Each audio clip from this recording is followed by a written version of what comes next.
Hey, what's up everyone? So in today's video, I'm going to finally be installing this subwoofer. I do want to mention Eagle Nav sent this subwoofer out, but I do want to go ahead and install it and just go ahead and make the sound system in the E34 sound a lot better. Let's get right to it.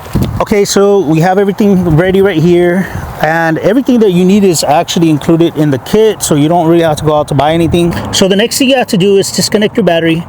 I already disconnected. I just went ahead and disconnected the whole thing and put the red one that is included, and we're going to go ahead and put it somewhere around here. That way it could be next to the battery, and then we're going to run that red wire back that way for the amp. So we're going to go ahead and vacuum this real quick. So if you have one of these tools or these, it's a 3 and 2.5 on this. You're going to loosen this right here. We're going to go ahead and install this right here inside it. So all you got to do is loosen this, put this to go in there, tighten it just like this. Make sure it grabs metal, make sure it's tight, and go ahead and close this up. This is going to go inside. On this E34, you're going to feed the wire through the bottom. Make sure it's under this. Make sure you open this up. Once you got your wire, this car had a grommet right here, so just feed this through there, have somebody help you or whatever, and we're going to go ahead and tuck that in, hide it. The blue wire is going to be fed through here as well. This is going to go on the positive, just like this on this side. I'm going to remove this one, and we're going to try this out first. So we're going to 3M tape it here. It's going to be either there or 3M'd over here, and we will put this like this once we put this on there. Okay, so we got the positive right there. We ran the red wire. We also ran this right here for the control for the amp. It's going to be inside. You also run your ACC wire through there. Okay, so once you have your ground, just go ahead and put your ground somewhere here, or basically just somewhere where there's metal, and make sure you sand it a little bit. Now you go ahead and sand for the ground. Make sure that you got metal showing just like that. Make sure you tighten this correctly. Let's go ahead and put this back.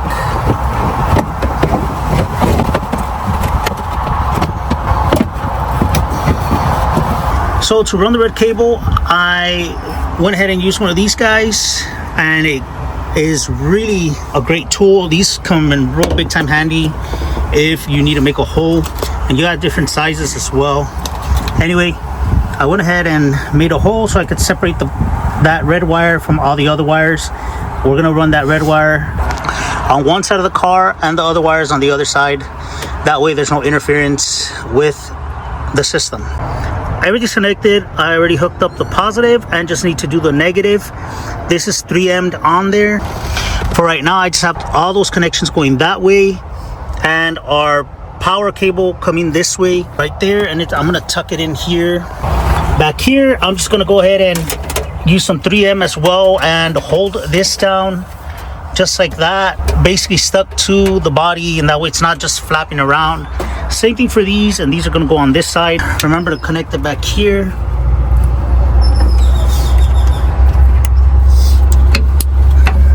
So make sure you have all those connected like that. I also want to mention that you have the base controller here, and there you have it. And this, I just put it there with 3M. I ran the wire underneath and under here. You can still see it here because I didn't put this correctly, but yeah, everything's underneath. So let's go ahead and check it out. So here it is. The only bad thing is that I have that little ugly annoying noise, and I cannot figure out why. So that's why I have that taken apart. I believe that speaker is not connected because I'm trying to find out if it's, I don't know, somewhere this wine's coming from. I don't know if it's an alternator or what. I'll find out. But here we go. Let's see. And that's at low level.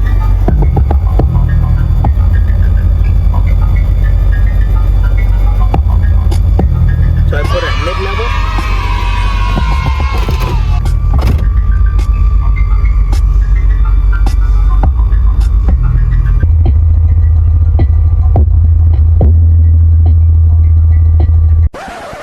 So I did take the subwoofer out of the wheel well because I do want my spare to be in the wheel well, just in case. You never know if you might get a flap. So I just put it right here in the corner of the trunk. I also used Velcro to secure it so it's not sliding around, and it has done a great job so far of holding the subwoofer in place. Now this was a copyright-free bass test, so anyway, that's pretty much it. It's easy to install. It's a 10-inch subwoofer and they're super easy to install. So if you did like this video, leave a like, share, subscribe, comment down below. Let me know what you guys think about it, and also how do I get rid of that whine. If somebody has a clue as to how, I would be really grateful, because right now I'm in the process of diagnosing and trying to see where this whine is coming from. Anyways, that's all for today, guys. Catch you all on the next one.